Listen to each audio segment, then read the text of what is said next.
Welcome to the CEO Launch Podcast. We are a dynamic mother-daughter duo bringing you personality, insights, and practical advice from two different generations of entrepreneurship. We aren't just mother and daughter. We are also best friends and business partners. I've watched my mom help thousands of entrepreneurs start the businesses of their dreams, including me.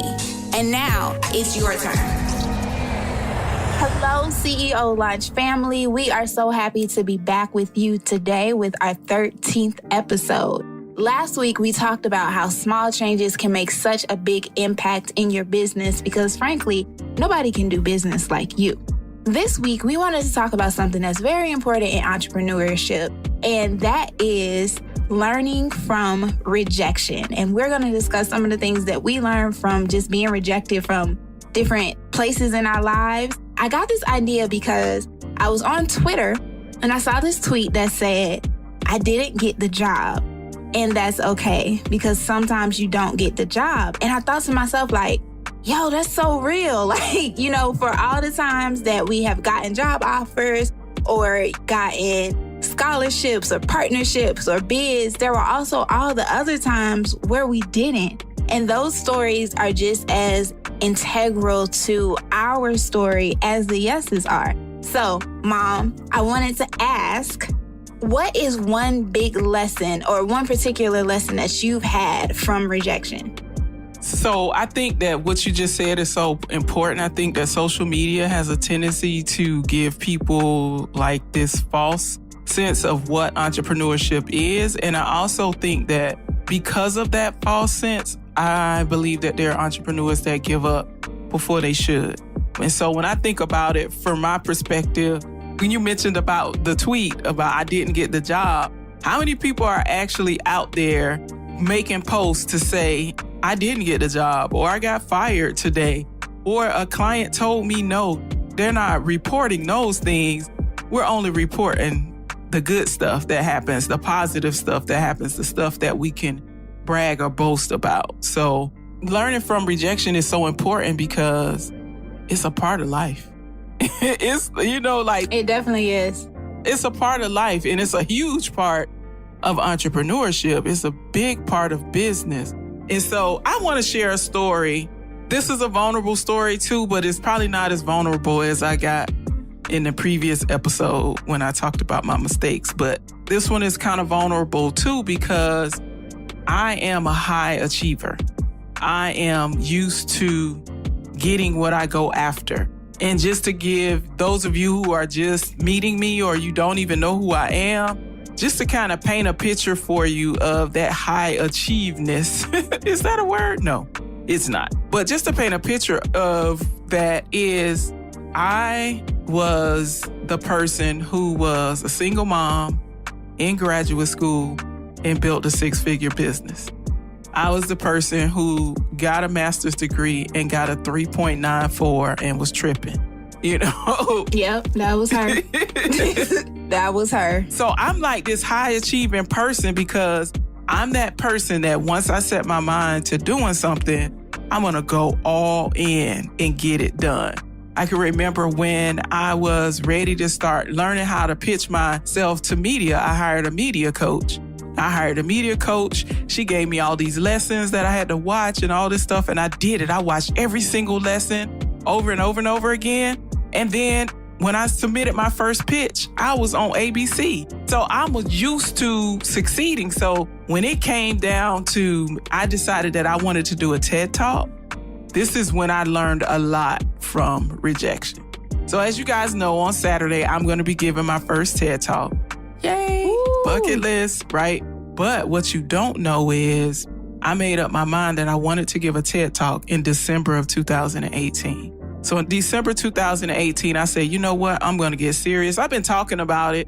It was on my bucket list, but I wasn't actively pursuing it. And in December 2018, I said, I want to give a TED Talk. And I hired a coach and we started working on my TED Talks and the pitch. So my very first pitch, I was feeling all good because, again, I'm used to achieving, right? And my first pitch got rejected. And my coach said, that's okay. You know, that's the way it goes. And sometimes it just happens like that. And then pitch number 2 got rejected. Pitch number 3 got rejected. And I said, I don't know how much longer I can take this rejection because I'm not used to, I'm not used to it. And she's like, you're going to keep doing it. So my other coach said, I want you to get 10 no's. And if you get 10 no's, then you can quit.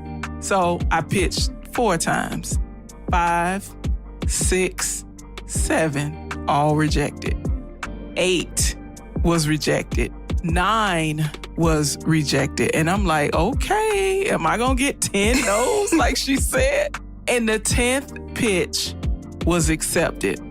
But one of the things that I learned from this story was that the person that I was when I pitched the first time is not the person that I am after I got accepted. And the other thing that I want to share is like the timeline, right? So I don't know if you remember this, Kenya, but I started pitching in January 2019 and I got accepted in January 2020.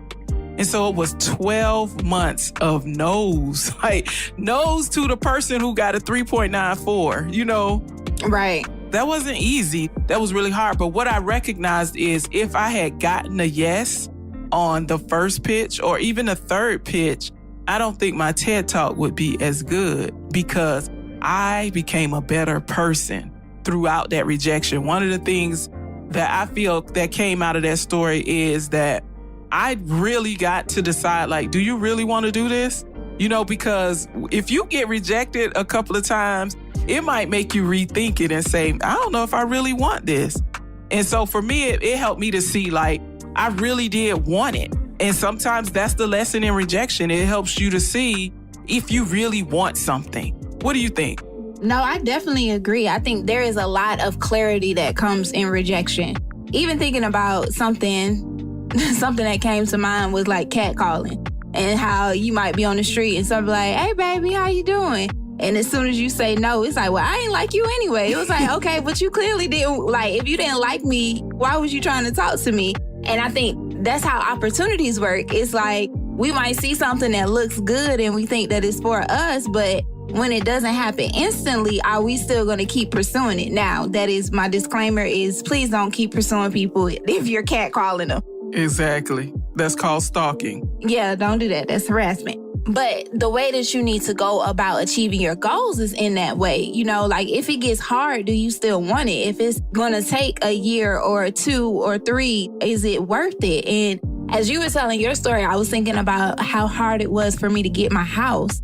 And I mean, that was one of the most difficult situations I have dealt with in my adulthood, but it wasn't as much of the time frame of how long it took, but it took a lot of energy. I had to go through a lot of hoops to be able to get that house. But one thing that I could say is, as a single Black woman, I became a homeowner at 23 years old. I had only been working a year postgraduate and I was a homeowner. And a lot of people can't say that. And so it was worth all the calls to you telling you, Ma, I just don't know. They said this and that was that. And I just don't know what that means. Just everything that came with it. But you have to go through a lot to get the things that matter to you the most. And I think there really is like a lot of triumph in the struggles that we go through. Because like you said, you don't come out of it the same. And if you do, then you probably gonna have to go through it a couple more times because that's not the point. Exactly, because you clearly didn't get the lesson. Right. It's just not the point. So I think it's really important as entrepreneurs for us to think about getting clear on what we want to achieve, because that makes the difference in how hungry we are for these opportunities. Because if you're really hungry, you're gonna go out and you're gonna hunt. It's kind of like hunters and gatherers. You might go out every day, and every day you're not going to get a bushel of berries. But you can hope.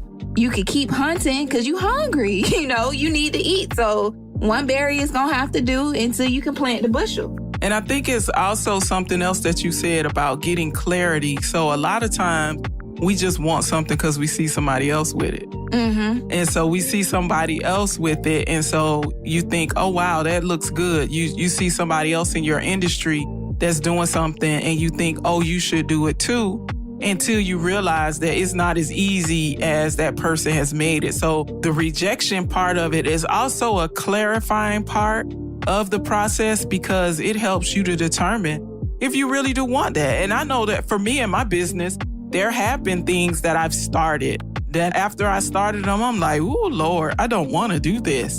This isn't really what I wanted. This is what I thought I wanted, but it's not really what I wanted. And so in my TEDx story, it was clear, like I wanted to give a TEDx, like no doubt, whatever it took. I had gotten to the point where it was just like, oh, well, I'm going to submit this application. If they reject me, that's okay. Some of those applications, I submitted multiple ones at multiple times. In fact, I submitted the application for my rejection number 9. And then I was waiting to hear from 9 when I submitted the application to 10. So it was like, somebody is going to pick me up, you know? Yeah. Somebody is going to say yes to my story. Somebody is going to see that my idea is worth spreading. And so I just got clear on that. And so I think that's the case for business owners. And I know that was the case with you, with your house, because that was a really hard process. It was a hard process for me because I was the emotional support person. Like I had to keep cheering you on when I was tired of it myself. Yeah. I mean, it was rough. That could be another episode, but that was definitely a very tough process. It was like 15 things going on in my life. You know, like I was working and it was a crazy season at work. And then I'm buying a house. I had started school. Like it was just so much stuff that was happening that it was just like, oh my gosh. My lease was up. I was sleeping on the couch, y'all. I was displaced. Listen, that was a time, but because I was hungry, because I wanted it, and because I saw the bigger picture, I think that's the thing. It was like, I'm fine being on this couch because eventually I'm going to be in my house, you know. And you were. And it's furnished. And I will be on that stage, even though it's virtual, on Saturday. So yes. Right. That's what it's going to be. Yeah, that's what it's going to be. So I think that it's a good time to talk about our takeaways. What you think? Yeah. I would say one of my favorite phrases and just a big takeaway for people to think about is what's for you will not pass you. And anything that passes you, it wasn't for you to begin with. So you just have to be okay with these no's. You have to be okay with rejection because, you know, what is meant for you will be there and it will stay. And even if it doesn't stay forever, it will stay for the time that it's supposed to. So I have always grown to be okay with, oh, well, this didn't work out. Well, let's figure out the next thing. And sometimes I know my friends be like, you just moving right along with everything. And I'm just like, I don't have time to sit here and cry over spilled milk. I got my paper towel and it's time to go, you know? So let's get on to the next thing. What about you? What's the takeaway that you think? I think that my takeaway is we have to trust the process. We have to trust the process and know that even in those rejections, you're going to grow from it. And so for me, one of the things that I realized, the growth part that came out of me being rejected for all those TED Talks was my pitch got better.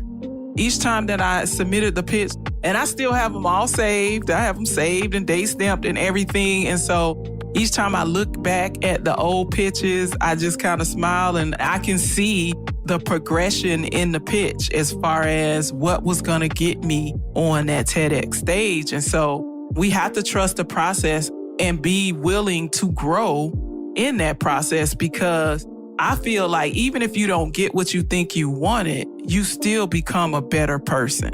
I think that's a beautiful, beautiful takeaway. And I think our final one is something that we said a lot throughout the episode, but I really want to hone in on this, is that if something is really important to you, you have to make sure that you do what you need to do to get it. And so, you know, even with rejection, you have to have the fortuitousness. Oh, we making up words this episode. Oh my God. I think y'all know what I'm trying to say. Fortuitousness? What's the word? I don't know. But anyway, basically. You got to be consistent. You got to be willing to put in the work to get the things that you say that you want to do. So if you're saying that you're going to lose weight, you probably should get off the couch. Yeah. And stop eating donuts. That might help. Yeah. But I'm definitely going to eat me a slice of cake after this. But whatever. Listen, what are we talking about next week? Crazy. So yeah, we're being silly. So anyway, you all know we have so much fun with this podcast, and we appreciate all of you, our listeners, for listening in. And next week, we are actually doing an episode that was requested by one of our listeners. So one of our listeners asked us to do a scholarship episode. And so next week, we're going to talk about you, Kenya, your scholarship process. Woo! That one wasn't as hard as my house. Yes, it wasn't. It wasn't. But it prepared you, I think. It did. So anyway, join us next week as we talk about Kenya's scholarship process. And if you haven't already, join our online community on Facebook, where we will continue the conversation for more tips and suggestions and encouragement, the Efficient CEO movement. And follow us on social media at the CEO Launch. So thanks, guys, for being here with us. We'll see you next week. And don't forget to take off. This is a Clearwood production.